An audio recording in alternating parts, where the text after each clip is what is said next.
채굴업체들 일제히 코인 매도로 자금 회수, 시장의 큰 압박 알트코인 거품 완전히 꺼지고 메이저 코인들은 자금의 피난처로 시장은 이제 방치 모드에 진입.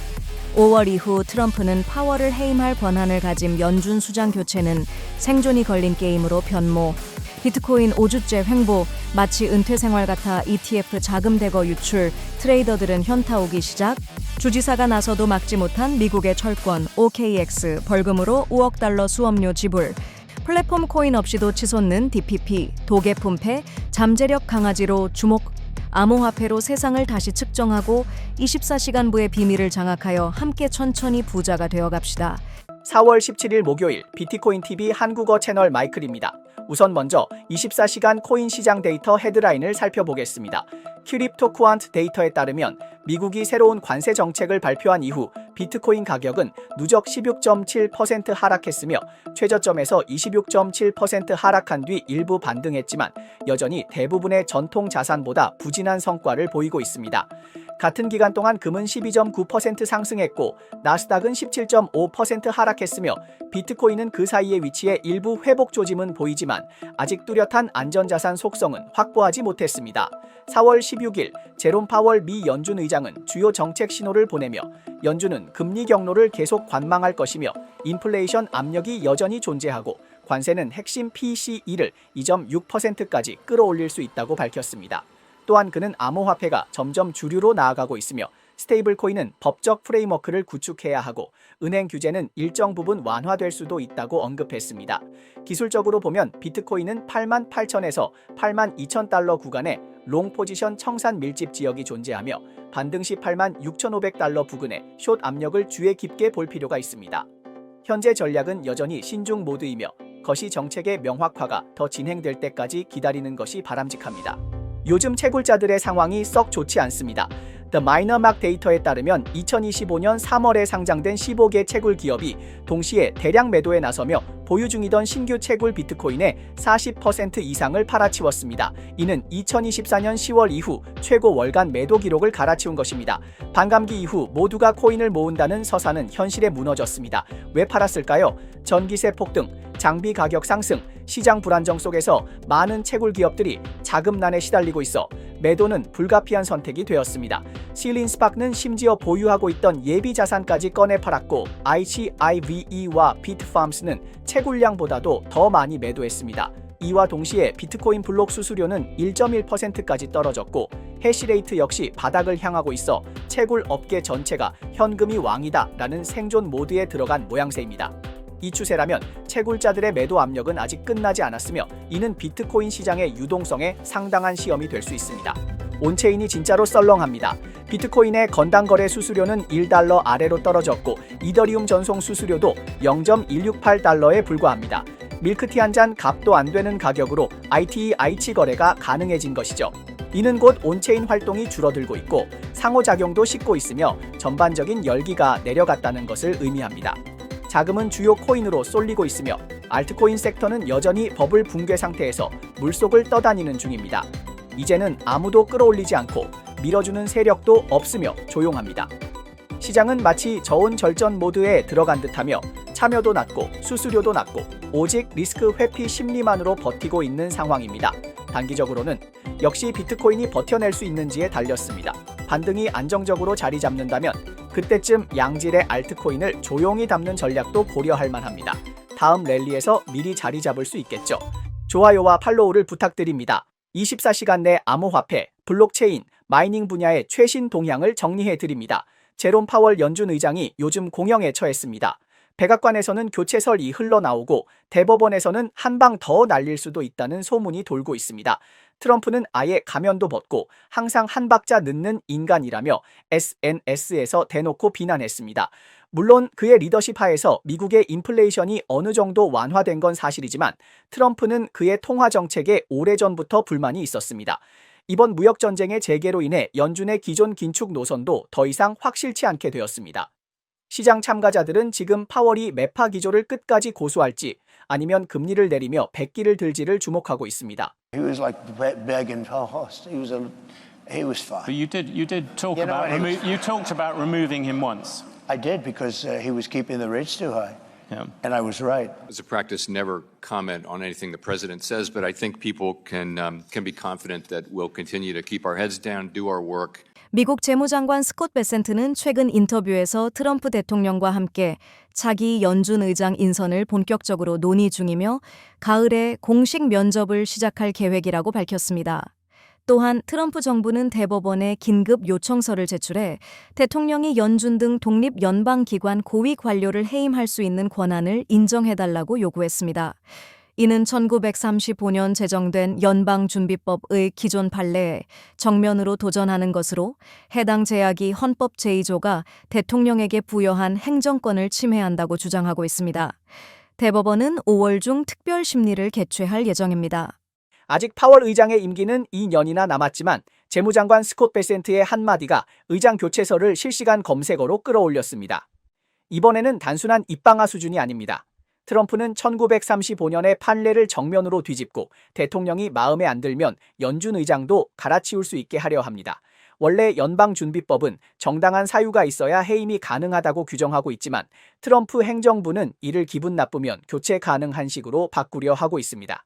만약 대법원이 이를 허용한다면 백악관은 단순히 인사 교체를 넘어서 도덕적 압박이나 정책 유도로 인사를 지정학적 수단으로 활용할 수도 있게 됩니다. 이런 움직임이 자칫 잘못하면 전 세계 금융 시스템의 근간을 흔들 수 있습니다. 지난 5주 동안 비트코인은 마치 중년의 불교적 평홍이에 접어든 것처럼 83,000달러 부근에서 좌선하며 명상에 잠긴 듯한 모습을 보였습니다. 일부는 이러한 낮은 변동성이 자산이 성숙해졌다는 신호라고 말합니다. 실제로 S&P 500에 포함된 기업들은 고점 대비 40%씩 급락하는 경우가 많지만 비트코인의 올해 최대 낙폭은 32%에 불과합니다. 비교적 안정적이라고 볼 수 있습니다. 하지만 시장은 그렇게 간단하지 않습니다.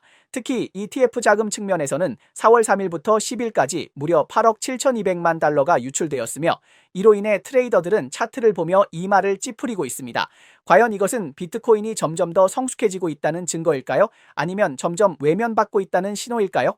현물 비트코인 ITF 시장을 살펴보면 금에 비해 일정한 강점을 보이고 있습니다.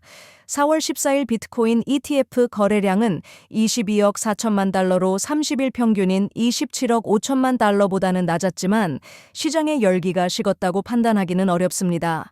SPDR S&P 500 ETF의 54억 달러에는 미치지 못하지만 금 ETF의 53억 달러에는 근접하였고 미국 국채 ETF의 21억 달러는 이미 넘어섰습니다. Bitcoin is obviously very popular. It's been the highest returning asset class for a long time now.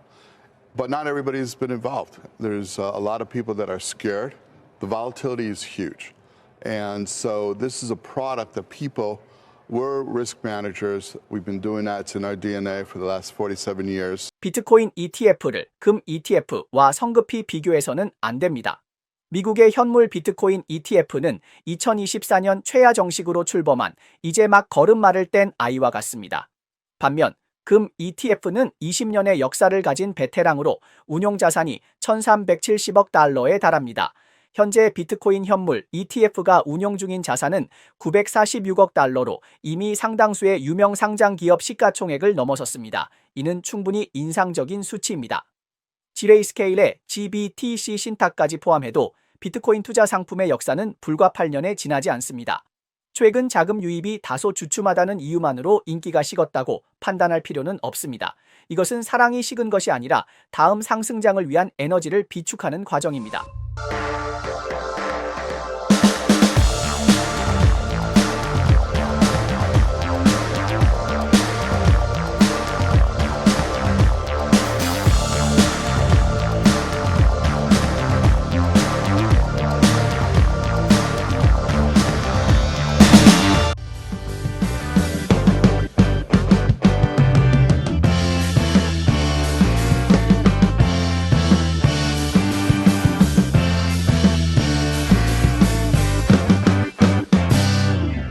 벌금 수용하면서도 확장 가속화 OKX 미국 재진출은 타이밍 싸움.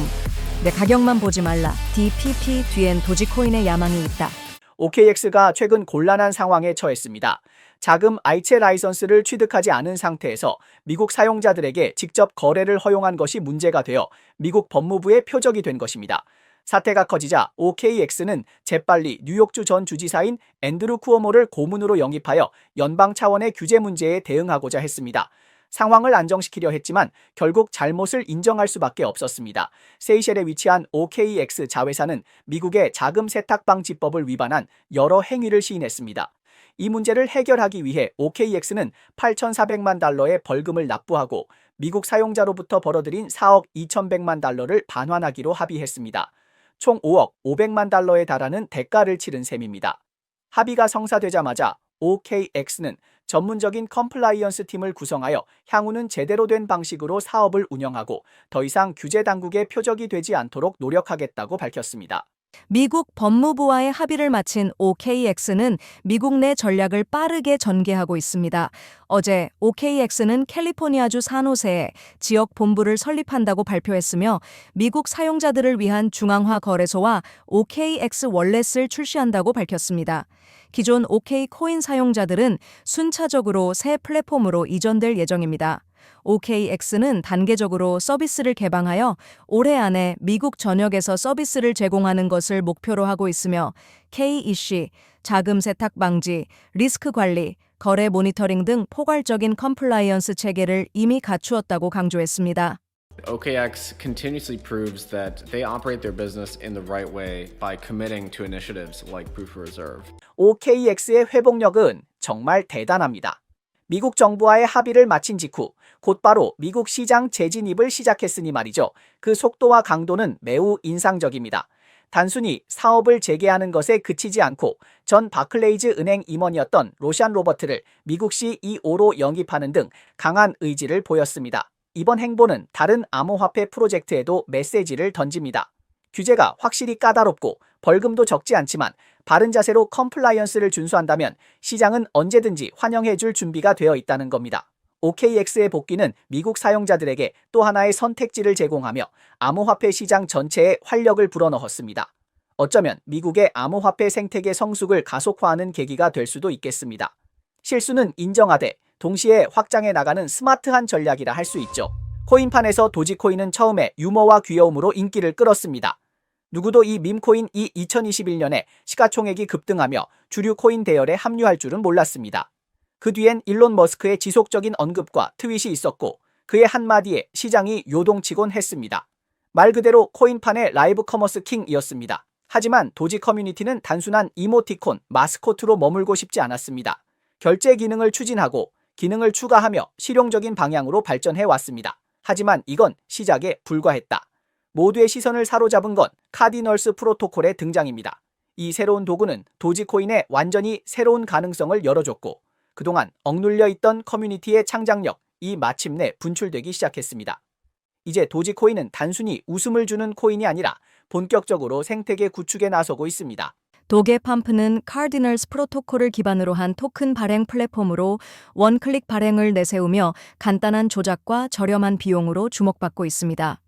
플랫폼은 곧 에어드롭 계획을 시작할 예정이며 플랫폼 내에서 토큰을 구매해 유동성을 제공하고 24시간 이내 인출하지 않은 주소는 에어드롭 대상이 됩니다. 도게팜프 측은 공식적으로 플랫폼 토큰을 발행하지 않았고 앞으로도 발행하지 않겠다고 밝혔지만 첫 주력 프로젝트인 DPP는 이미 시장에 뜨거운 관심을 받고 있습니다.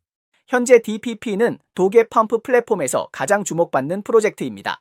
시가총액이든 참여자 수든 모두 선두를 달리고 있습니다. 출시 후 단 며칠 만에 691명의 보유자를 끌어모았고 관련 언급수는 19,137건을 넘으며 활발한 커뮤니티의 힘을 보여주고 있습니다. 이러한 인기는 카디널스 프로토콜의 잠재력을 반영하며 도지코인이 단순한 결제 수단을 넘어 웹3 애플리케이션을 뒷받침하는 기반 플랫폼으로의 변신을 예고하고 있습니다. 현재 도지코인의 총 시가총액은 229.9억 달러, 일일 거래량은 5.67억 달러로 단기적으로는 다소 부진하지만 방대한 사용자 기반과 확장 중인 생태계를 감안할 때 카디널스의 미래는 여전히 기대됩니다. 어제 칼리스토 리서치라는 기관이 비트디어에 대한 공매도 보고서를 발표했습니다. 비트디어의 회장이자 CIO인 우지하는 성명을 통해 해당 보고서의 논리가 터무니없다고 비판하며 법적 조치를 취할 권리를 보유한다고 밝혔습니다. 메타는 FTC의 기대에 훨씬 못 미치는 금액으로 반독점 합의를 시도했으나 협상이 결렬되었습니다. 마크 저커버그가 직접 로비에 나섰지만 실패했으며 핵심 인수건과 관련된 소송이 정식으로 개시되면서 페이스북과 메타의 전망이 불확실해졌습니다. 올해 3월 상장된 15개 비트코인 채굴 기업들이 신규 생산된 비트코인의 40% 이상을 매도하며 2024년 10월 이후 월간 기준 최대 수준을 기록했습니다. 월스트리트 저널 보도에 따르면 세계 최고 부자인 일론 머스크는 암호화폐 KOL 티파니 퐁에게 아이를 낳아달라고 요청했으나 거절당했다고 전해졌습니다. 영국 경쟁항소법원은 구글이 검색 시장에서의 독점적 지위를 남용하여 경쟁을 제한하고 광고 비용을 인상했다는 이유로 제기된 집단 소송을 접수했다고 밝혔습니다. 소송 청구액은 50억 파운드를 초과합니다. 네, 이상이 오늘 방송의 주요 내용입니다. 저희 채널은 주로 암호화폐, 블록체인, 채굴 업계에 가치 있는 뉴스를 보도하고 있습니다. 뉴스 외에도 심도 있는 특집 보도를 제공하고 있습니다. 채널이 유익하다고 생각되시면 공유와 팔로우 해주세요. 또한 회원이 되어 함께 성공해 자산을 늘려봅시다. 그럼 내일 또 만나요.